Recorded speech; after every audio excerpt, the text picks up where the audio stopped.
जी good evening class. Good evening sir. जी कैसे हैं?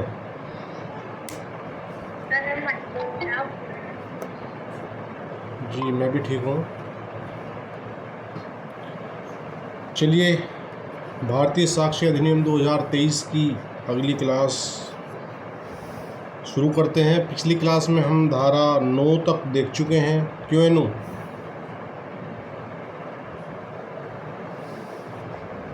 जी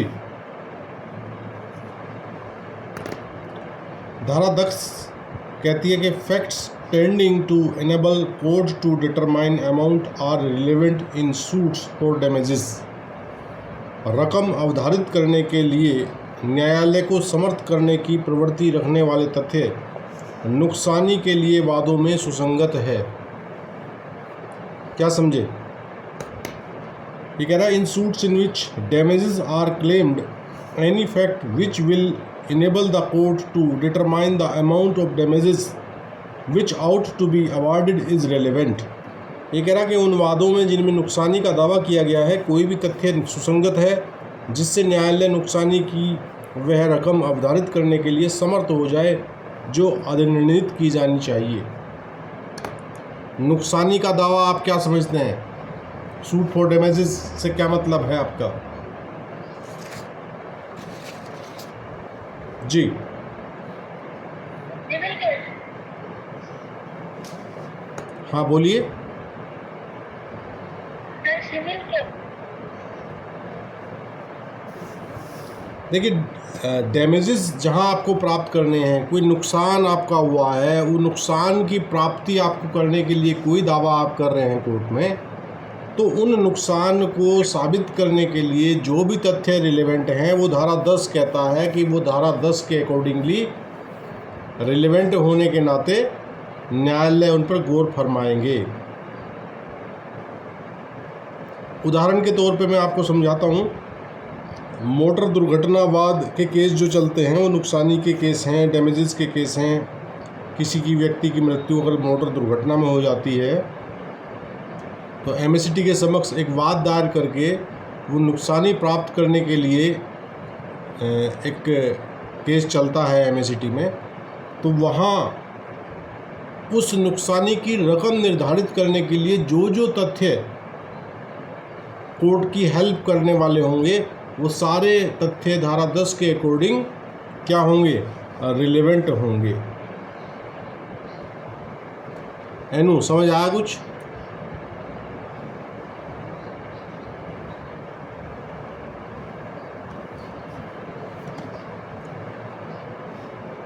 जी एनु आपकी आवाज़ नहीं आ रही, जोर से बोलिए।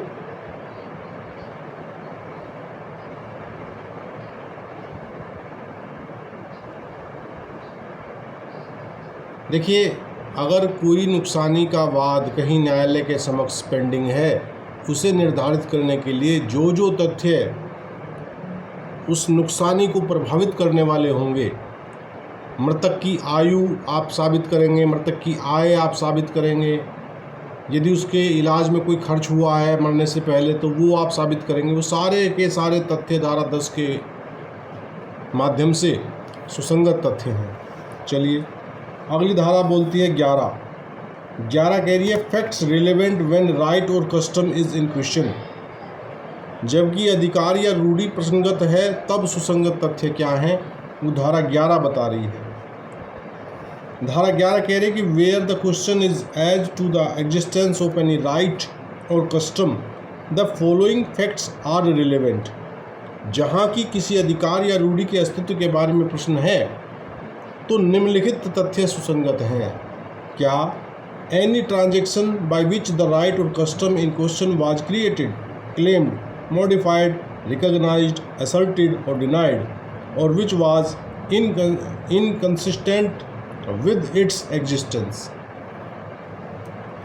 ये बताया है कि कोई समयवार जिसके द्वारा प्रश्नगत अधिकार या रूढ़ी सृष्ट की गई हो, दावाकृत की गई हो, उपांतरित की गई हो, मान्यकृत की गई हो, प्रख्यात की गई हो या प्रत्याख्यात की गई हो थी, या जो उसके अस्तित्व से असंगत था, ये सारे तथ्य जो है वो धारा 11 के अकॉर्डिंगली सुसंगत तथ्य हैं यदि सवाल किसी अधिकार या किसी रूढ़ि के विषय में है। अगला पार्ट इसका कह रहा है कि particular instance in which the right or custom was claimed, recognised or exercised, or in which its exercise was disputed, asserted or departed from. ये कह रहा है कि वे विशिष्ट उदाहरण जिनमें वह अधिकार या रूढ़ि दावाकृत, मान्यकृत या प्रयुक्त की गई थी या जिनमें उसका प्रयोग विवादग्रस्त था, प्रख्यात किया गया था या उसका अनुसरण नहीं किया गया था। इस प्रकार के तथ्य धारा 11 के अकॉर्डिंगली अधिकार या रूढ़ि के विषय में यदि कोई प्रश्न मामला है कोर्ट के सामने तब ये सब सुसंगत तथ्य होंगे। इसका इलस्ट्रेशन देख लेते हैं। इलस्ट्रेशन आपको समझा देगा अच्छे से। क्या सवाल है इलस्ट्रेशन में? The question is whether A has a right to a fishery, a deed conferring the fishery on his ancestors, a mortgage of the fishery by his father, a subsequent grant of the fishery by his father। ये क्या है? irreconcilable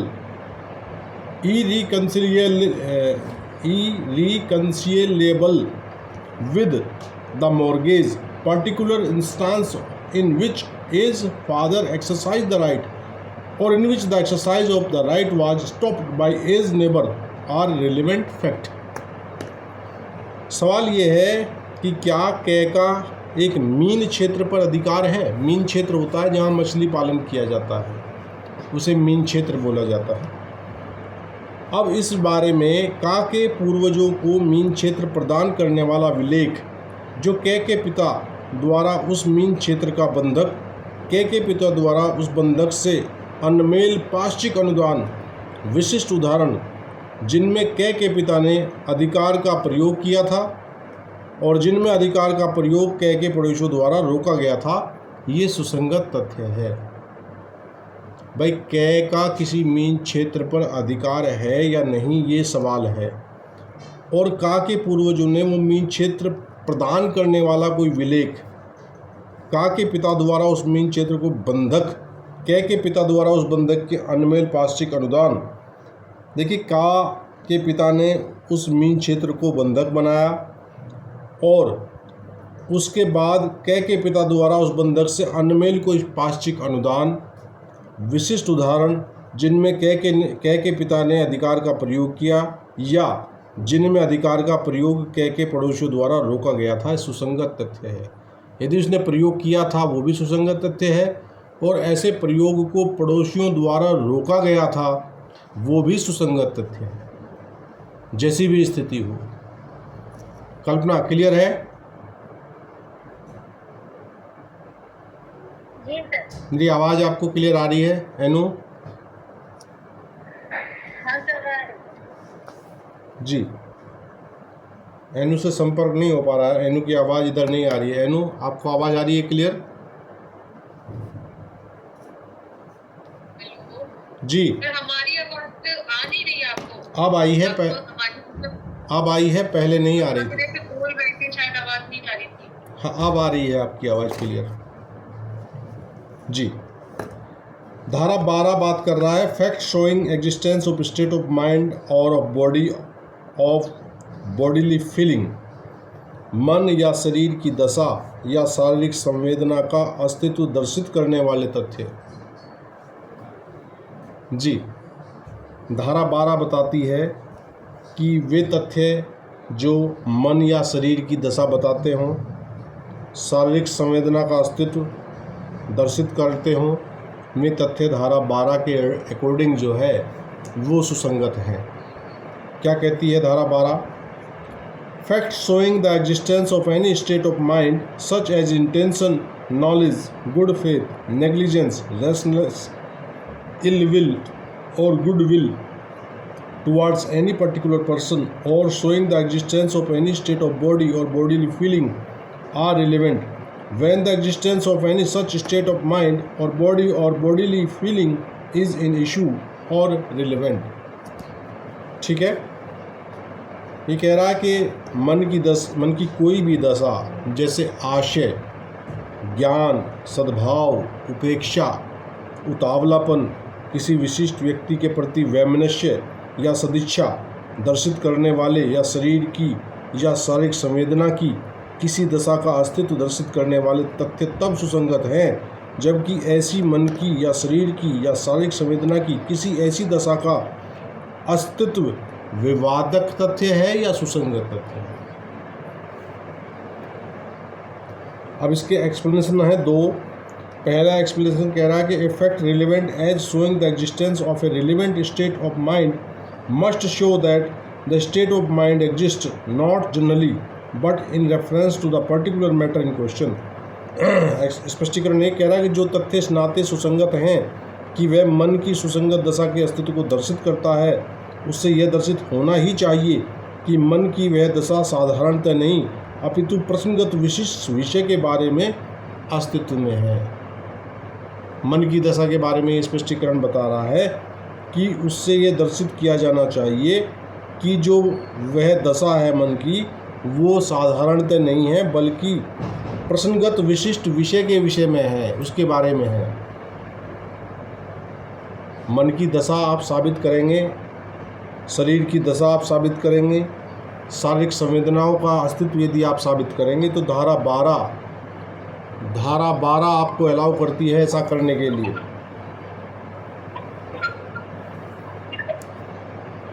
जी welcome Mughal e आजम class में। आप गायब हैं 2-3 दिन से भाई।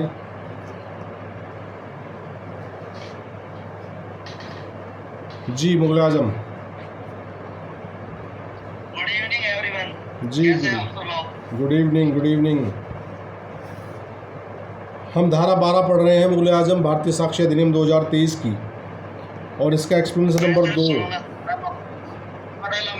मैं चंडीगढ़ से आ रहा हूँ। मैं सिर्फ कई दिन से इसलिए नहीं, जो 2 दिन से ज्वाइन नहीं किया। ओके कोई बात नहीं, आप सुनते रहिए, बने रहिए क्लास में।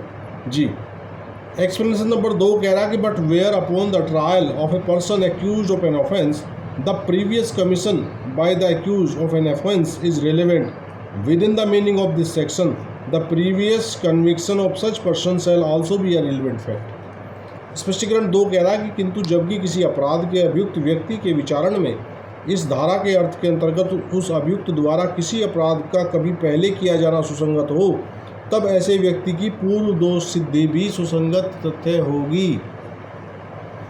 ठीक है, अगर पूर्व दोष सिद्धि है उसकी, उस अभियुक्त की जिसका विचारण चल रहा है, ठीक है, और इस धारा के अर्थ के अंतर्गत उस अभियुक्त द्वारा किसी अपराध का कभी पहले किया जाना सुसंगत हो तो उसकी दोष सिद्धि भी एक्सप्लेनेशन नंबर 2 के अकॉर्डिंगली रिलेवेंट फैक्ट होगी, सुसंगत होगी। Is that clear? Ji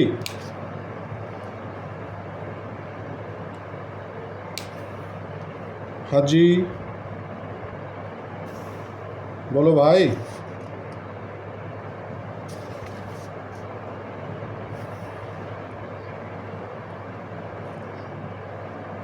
Kalpana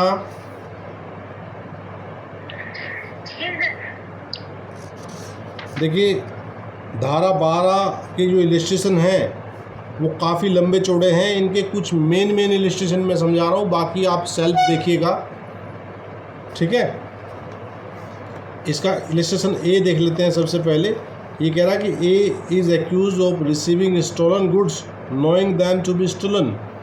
It is proved that he was in possession of a particular stolen article. The fact that at the same time he was in possession of many other stolen articles is relevant as tending to show that he knew each and all of the articles of which he was in possession to be stolen. ठीक है, ये कह रहा है कि क्या चुराया हुआ माल यह जानते हुए कि वह चुराया हुआ है प्राप्त करने का अभियुक्त है तो यह साबित कर दिया जाता है कि उसके कब्जे में कोई विशिष्ट चुराई हुई चीज़ थी। यह तथ्य कि उसी समय उसके कब्जे में कई अन्य चुराई हुई चीज़ें थी यह दर्शित करने की प्रवृत्ति रखने वाला होने के नाते सुसंगत है कि जो चीज़ें उसके कब्जे में थी उनमें से हर एक और सब के बारे में वह जानता था कि वह चुराई हुई हैं। ठीक है भाई, ये उसके मन की दशा है। ठीक है। तो यदि उसके पास से सेम टाइम और भी ऐसी चीज़ें चुराई हुई, ऐसी चीज़ें मिली जो चोरी की हैं, तो ये तथ्य ये क्या कहा गया है कि यह दर्शित करने की प्रवृत्ति रखने वाले होने के नाते सुसंगत है कि जो चीज़ें उसके कब्जे में थी उनमें से हर एक और सब के बारे में वह जानता था कि वह चुराई हुई आर्टिकल्स, वस्तुएं, चीज़ें हैं। Is that clear? इसका सी इलस्ट्रेशन देख लेते हैं। ये कह रहा है A sues B for damages done by a dog of B's which B knew to be ferocious.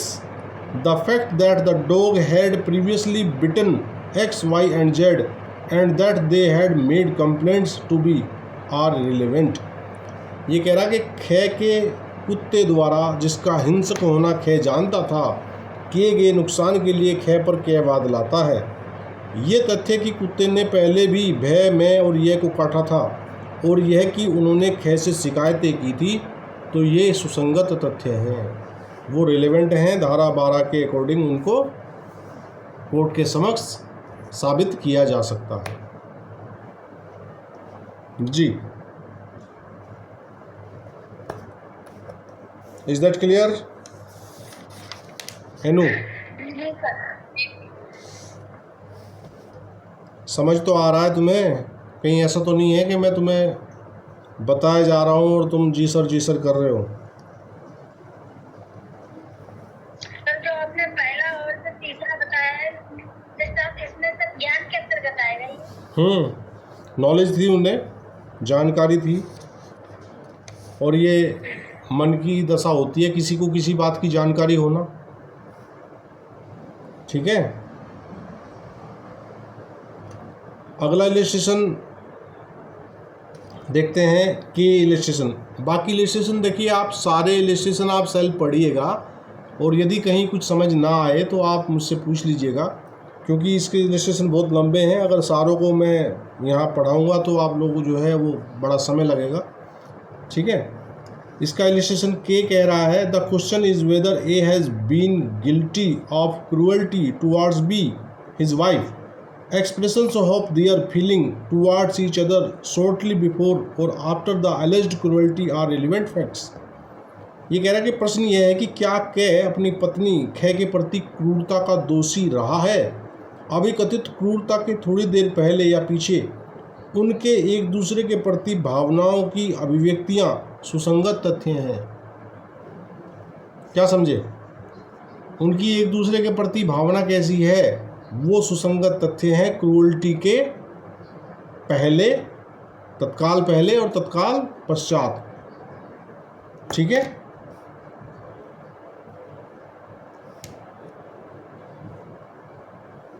M घोड़ी पे पहले या पीछे, मतलब इसका क्या मतलब समझ नहीं पाए थे।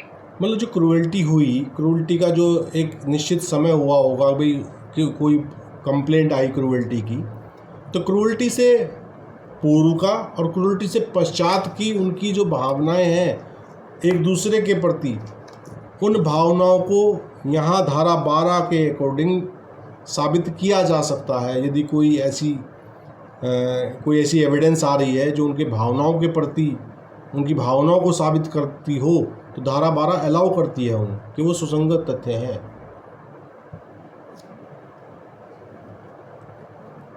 क्या समझे? सर ये शारीरिक संवेदना में आएगा? जी।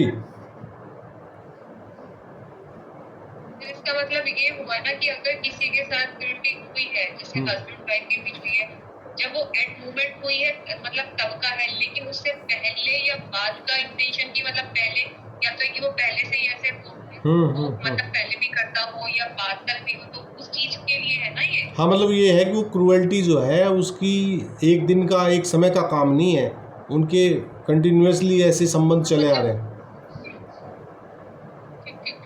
ठीक है ना। एम, इसका इलस्ट्रेशन एम देख लेते हैं। एम कह रहा, the question is what was the state of A's health at the time when an assurance on his life was effected. Statements made by A as to the state of his health at or near the time in question are relevant facts. ये कह रहा है, प्रश्न ये है कि के स्वास्थ्य की दशा उस समय कैसी थी जिस समय उसके जीवन का बीमा कराया गया था। प्रश्नगत समय पर या उसके लगभग अपने स्वास्थ्य की दशा के बारे में के द्वारा किए गए कथन सुसंगत तथ्य हैं। क्या समझे? कुछ पल्ले पर हो। शारीरिक दशा बताइए कि मतलब सर जब जीवन बीमा कराया गया था तो फिर उसके स्वास्थ्य की दशा कैसी थी? बिल्कुल बिल्कुल, उस समय उसने अपने स्वास्थ्य के विषय में यदि कोई कथन किए होंगे तो वो कथन जो है रिलेवेंट फैक्ट हैं। कई लोग क्या होते हैं कि बीमा कराते वक्त कुछ तथ्यों को कंसील कर जाते हैं। ठीक है,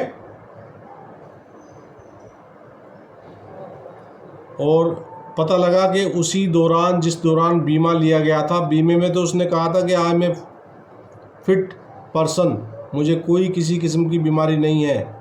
और यदि इन्वेस्टिगेटर उसी समय का आसपास का किसी डॉक्टर का कंसल्टेशन का उसका पर्चा ले आते हैं जहां वो टीबी का इलाज कराते हुए पाया जाता है, तो वो रिलेवेंट फैक्ट है।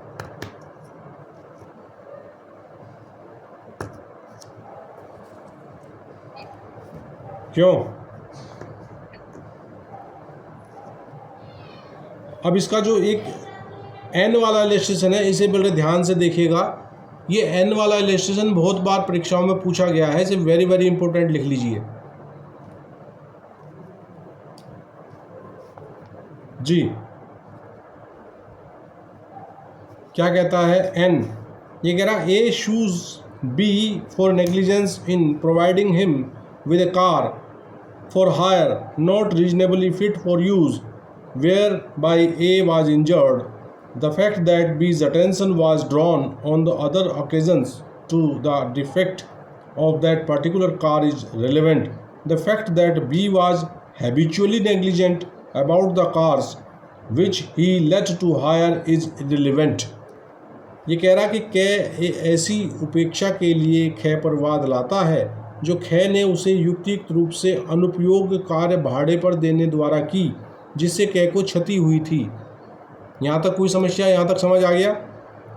यह तथ्य कि उस विशिष्ट कार की त्रुटि की ओर अन्य अवसरों पर भी खे का ध्यान आकृष्ट किया गया था सुसंगत है। यह तथ्य कि खे उन कारों के बारे में जिन्हें वह भाड़े पर देता था अभ्यासतः उपेक्षावान था, ये विसंगत है। अक्सर हम इसे सुसंगत लिखाते हैं। इसका जवाब जब हम मल्टी चॉइस क्वेश्चन में कई बार पूछा गया है, एक आध बार तो मेरा भी ये सवाल गलत हुआ है परीक्षा में, तो हमें ऐसा लगता है कि ये सुसंगत होना चाहिए। लेकिन यहाँ पर्टिकुलरली यह तथ्य कि खे उन कारों के बारे में जिन्हें वह भाड़े पर देता था अभ्यासतः उपेक्षावान था, ये विसंगत होगा, इर्रिलीवेंट है। ये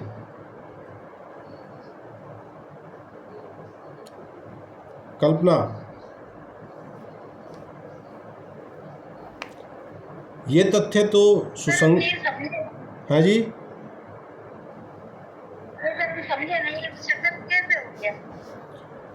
इसको दोबारा से सुनो, ध्यान से देखो। ये कह रहा कि कै ऐसी उपेक्षा के लिए खे पर वाद लाता है जो खे ने उसे युक्तियुक्त रूप से अनुपयोगी कार्य भाड़े पर देने द्वारा की जिससे कै को क्षति हुई। यह तथ्य कि उस विशिष्ट कार की त्रुटि की ओर जो कार प्रसंगत है, जो कार भाड़े पे दी गई थी, उसके विषय में उसका खे का ध्यान आकृष्ट किया गया था अन्य अवसरों पर कि इस कार में कुछ फॉल्ट है, तो ये तो है सुसंगत।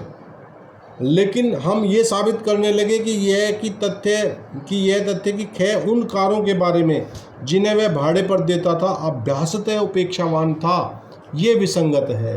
केवल उस कार के विषय में अगर कोई उसका ध्यान आकृष्ट किया गया हो उसकी कमी की विषय में, तो वो तथ्य तो सुसंगत हैं।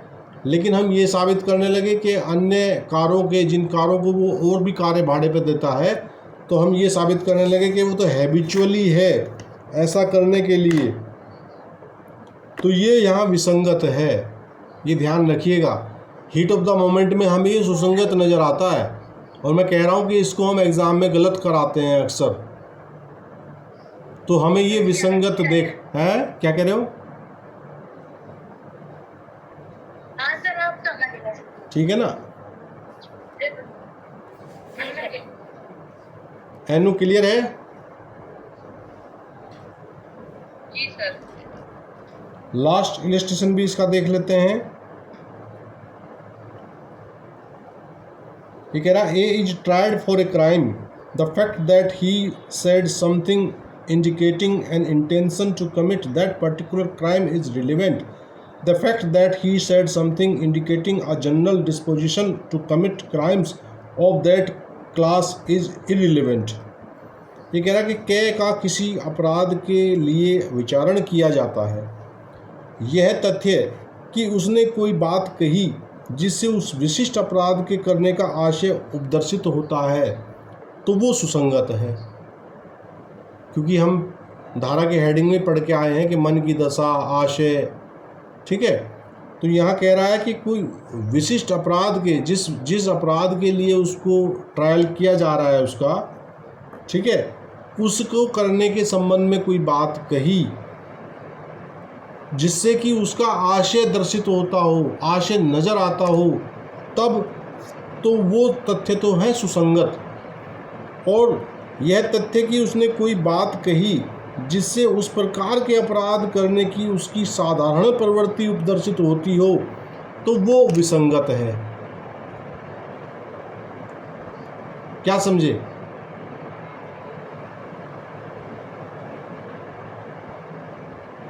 एनो, लास्ट इलस्ट्रेशन कुछ समझ आया? सर ये है कि अगर तो किसी क्राइम के लिए उसका मतलब ट्रायल किया गया है, और उसने कोई एक ऐसा स्पेसिफिक क्राइम किया है जिसमें उसके जो मतलब ट्रायल चल रहा है उसमें उसको डिफाइन किया गया है। देखिए, क्राइम तो उसने कर दिया, क्राइम के लिए ट्रायल उसका चल रहा है। वो कह रही है, इलस्ट्रेशन बता रही है कि उसने कोई बात ऐसी कही जिससे जिस अपराध के लिए उसे ट्रायल किया जा रहा है, यदि उस बात से उस अपराध का आशय नज़र आता हो तो वो सुसंगत है। और यदि कोई बात ऐसी कही जिससे उस प्रकार के अपराध करने की उसकी प्रवृत्ति नज़र आती हो, तो वो सुसंगत नहीं है, वो विसंगत है। तो सर ये ना कि अगर उसने जो क्राइम किया है और उसको करने के बाद जो उसका ट्रायल चल रहा है, उससे को जो चीज़ें पूछी जा रही है, उसकी बात से अगर ऐसा कुछ निकल के आता है, हाँ, तो ये है कि वो सुसंगत माना जाएगा। और अगर वो सिंपली एक नॉर्मल बात मतलब कर रहा है और जिससे उसे क्राइम का कोई मतलब ऐसा कुछ स्पेसिफिक निकल के नहीं आ पा रहा है, लग नहीं रहा कि ये इसमें मतलब फिट बैठ रहा है, ये इसने किया होगा, तब वो विसंगत है। बिल्कुल बिल्कुल बिल्कुल बिल्कुल। मतलब कि उसकी साधारण प्रवृत्ति तो निकल के आ रही है उस बात से कि भाई ये इस टाइप का बंदा है कि ये ऐसे काम कर सकता है, लेकिन उस पर्टिकुलर अपराध के लिए अगर उसका आशय नहीं निकल के आ रहा है तो वो चीज़ विसंगत होगी। और यदि उस पर्टिकुलर अपराध के लिए आशय नज़र आ रहा है तो फिर वो सुसंगत होगी। ये कह रही है ये डिस्टिंक्शन। कल्पना, क्लियर हुआ कुछ?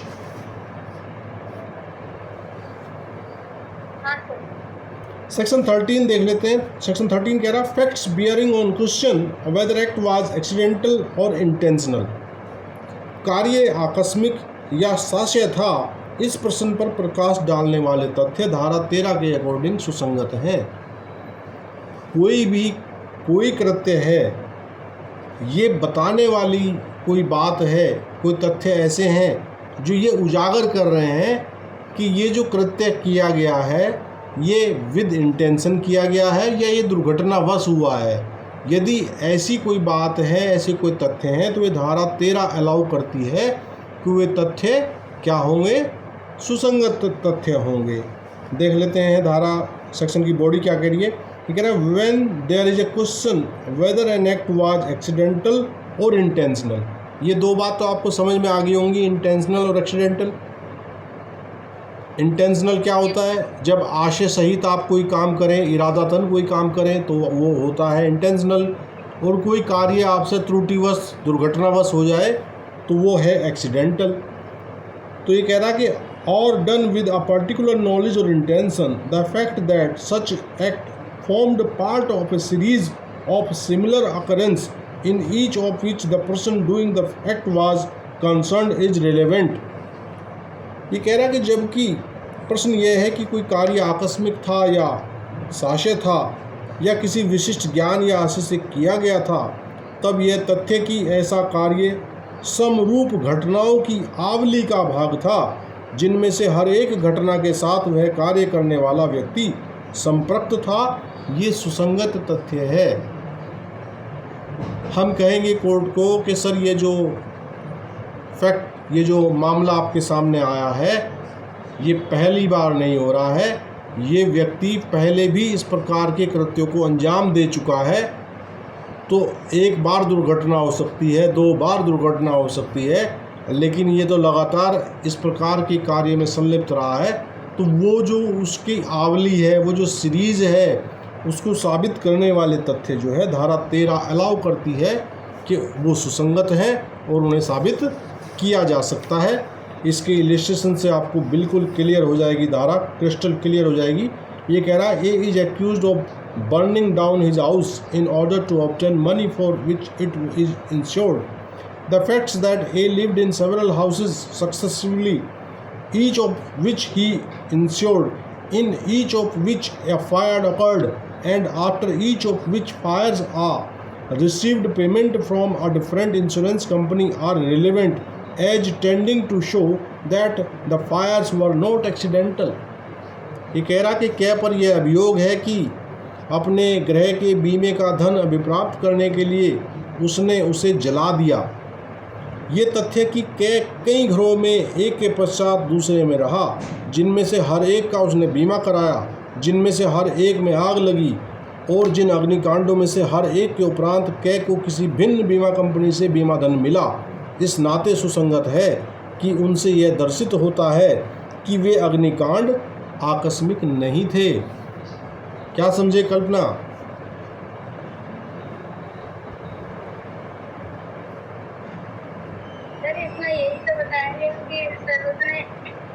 एक के बाद एक गृह में रहता क्या, मतलब बीमा था उसका, तो उसने मतलब बीमा प्राप्त करने के लिए एक मतलब आकस्मिक नहीं था, आग लगाता गया और बीमा प्राप्त करता गया। हाँ, इससे ये साबित हो रहा है कि वो बंदा क्या करता है कि वो पेशेवर है, इस तरह का काम करता है और बीमा कंपनियों से धन ऐंठता है। तो उसके घर में लगने वाली जो आग है वो कैसी है? वो एक्सीडेंटल नहीं है, वो इंटेंशनल है। और धारा क्या बता रही है? धारा यही बता रही है कि वे तथ्य जो मामले को ये दिखाएं, प्रदर्शित करें कि मामला एक्सीडेंटल है कि इंटेंशनल है, इस बाबत जो फैक्ट आए हैं वो फैक्ट जो है रिलेवेंट हैं। कौन सी धारा के अनुसार? धारा 13 के अनुसार। आई थिंक ये सेक्शन आपको क्लियर हो गया होगा। इसके बाकी के दो इलिस्ट्रेशन आप पढ़ लीजिएगा, बिल्कुल आपको समझाने के लिए सेम स्टाइल सेम थ्योरी के इलिस्ट्रेशन है। इसी इलिस्ट्रेशन से वैसे आपको क्लियर हो गया होगा मामला। Is that clear? धारा कभी ना हो जाता है, किस्मत इंसान की इतनी ज़्यादा से ज़्यादा खराब हो जाती है, लेकिन समझने वाला ही समझता है कि इसने हमें जान के किया है। क्या होता है बहुत बार सर ऐसा। क्या कह रहे हैं? बहुत बार ऐसा हो जाता है कि मतलब उसने सबको चलो बीमा कराया, फिर उसके घर में आग लग गई, फिर उसने इंश्योरेंस लिया। लेकिन ये तो चलो एक प्लानिंग हो सकती है, लेकिन सर बहुत बार ऐसी चीजें हो भी जाती हैं। वो कहते हैं कि इंसान की किस्मत इतनी ज्यादा खराब हो जाती है कि फिर उसे कोई सच मानता भी नहीं है। तो नहीं, उसमें उस व्यक्ति के पास भी अवसर है ना कि वो अपने फैक्ट साबित करे। जी, वो भी तो एक कहावत है ना, मैं सुनाई थी, जब समय खराब आता ना तो ऊंट पे बैठे हुए बोने को भी कुत्ता काट जाता है। सही बात है। इतना ऊंचा ऊंट, इतना छोटा ऊंट, फिर भी उसको कुत्ता काट गया। बिल्कुल बिल्कुल बिल्कुल बिल्कुल। हाँ, तो लेकिन ये जो धारा है, ये धारा उसके खिलाफ, मतलब ये धारा सिरे से उसके खिलाफ नहीं है। वो दोनों को अवसर देता है, वो बीमा कंपनी को भी अवसर दे रहा है कि आप ये साबित करें कि ये इंटेंशनल है, और ये उस व्यक्ति को भी धारा अवसर दे रही है कि वो अपने तथ्य लेके आए, वो ये साबित करे कि ये इंटेंशनल नहीं है, ये एक्सीडेंटल है। मैं ही वो बदनसीब व्यक्ति हूँ जिसे ऊँट पे बैठे हुए को भी कुत्ता काट जाता है, तो वो साबित करे। तो ये धारा दोनों पक्षों के लिए खुली हुई है, एक पक्ष के लिए नहीं है कि इसमें केवल एक ही को लाभ मिलेगा। वो अपने फैक्ट्स ला सकता है जिससे वो ये साबित कर दे कि ये इंटेंशनल नहीं है, एक्सीडेंटल है। ठीक है। सेक्शन 14 देखते हैं। ये कह रहा है existence of course of business when relevant. कारोबार के अनुक्रम का अस्तित्व कब सुसंगत है? कारोबार का एक अनुक्रम समझ रहे हैं आप? भाई किसी कारोबार को करने में एक कोई व्यवस्था बनाई जाती है, वो उसका एक अनुक्रम है। देखते हैं धारा 14 की बॉडी क्या कह रही है। कह रहा है when there is a question whether a particular act was done the existence of any course of business according to which it naturally would have been done as a relevant fact. ये कह रहा है कि जबकि प्रश्न ये है कि क्या कोई विशिष्ट कार्य किया गया था, तब कारोबार के ऐसे किसी भी अनुक्रम का अस्तित्व जिसके अनुसार वह कार्य स्वभावतः किया जाता सुसंगत तथ्य है। किसी कारोबार के, किसी ऑफिस के कुछ रूल एंड रेगुलेशंस हैं, और उस रूल एंड रेगुलेशन के अनुसार एक निश्चित पर्टिकुलर वे में कार्य किया जाता है। ठीक है। तो वो पर्टिकुलर कार्य जो है वो साबित किया जा सकता है, इलस्ट्रेशन से समझ आ जाएगा। ये कह रहा था question is whether a particular letter was dispatched the fact that it was the ordinary course of business for all letters put in a certain place to be carried to the post and that particular letter was put in that place are relevant। ये कह रहा है, प्रश्न ये है कि क्या एक विशिष्ट पत्र को प्रेषित किया गया था। ये तथ्य कि कारोबार का यह साधारण अनुक्रम था कि वे सभी पत्र जो किसी खास स्थान में रख दिए जाते थे डाक में डाले जाने के लिए ले जाए जाते थे, और कि वह पत्र उस स्थान पर रख दिया गया था, ये सुसंगत है। मतलब किसी ऑफिस में ये व्यवस्था है कि जो पत्र डाक में डाले जाएंगे उसका एक विशिष्ट स्थान है, उस विशिष्ट स्थान पर उस पत्र को रख दिया गया। और प्रश्न ये है कि क्या कोई विशिष्ट पत्र प्रेषित किया गया था। तो यदि हमने ये साबित कर दिया कि देखो ये हमारे यहाँ सिस्टम है और हम जितने भी पत्र प्रेषित करने होते हैं उसको एक पर्टिकुलर स्थान पर रख देते हैं, तो वो प्रेषित किया गया था, इस बारे में ये साबित किया जा सकता है कि यहाँ हमने इस स्थान पर उस पत्र को रख दिया था। ठीक है। वो एक रिलेवेंट फैक्ट है उसका वहाँ रखा जाना, चूँकि कोर्स ऑफ बिजनेस है, उस कोर्स ऑफ बिजनेस में उस स्थान पर रखे गए पत्रों को प्रेषित किया ही जाता है according to their rule and regulation of the office. तो वो तथ्य जो है सुसंगत है। इलस्ट्रेशन बी देख लेते हैं। The question is whether a particular letter reached A the facts that it was posted in due course and was not return through the return letter office are relevant. प्रश्न यह है कि क्या एक विशिष्ट पत्र कै को मिला तो यह तथ्य कि सम्यक अनुक्रम में डाक में डाला गया था और कि वह पुनः प्रेषण केंद्र द्वारा लौटाया नहीं गया था, तो ये तथ्य सुसंगत हो सकता है उस पत्र को ए को मिलने के विषय में। वो कह रहे हैं कि देखिए हमने पत्र को प्रेषित कर दिया था और यदि पत्र हमें वापस नहीं लौटाया गया तो ये माना जाएगा कि भाई वो पत्र उसको कै को मिल गया था। चूँकि उसे ना मिला होता, चूँकि हम प्रेषित कर चुके हैं और प्रेषित होने के बाद अगर उसे ना मिला होता तो वो लौट के हमारे पास आता, लौट के वापस वो नहीं आया। इज दैट क्लियर जी?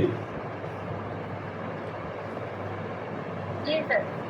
तो चलिए आज की क्लास को हम यहीं विराम देते हैं। धारा 14 तक हम कर चुके हैं। अगली क्लास में हम एडमिशन्स धारा 15 से आगे की धाराएं का अध्ययन करेंगे। आप सभी को शुभ रात्रि, नमस्कार, जय हिंद, जय Bharat, good night, all the best. Bye.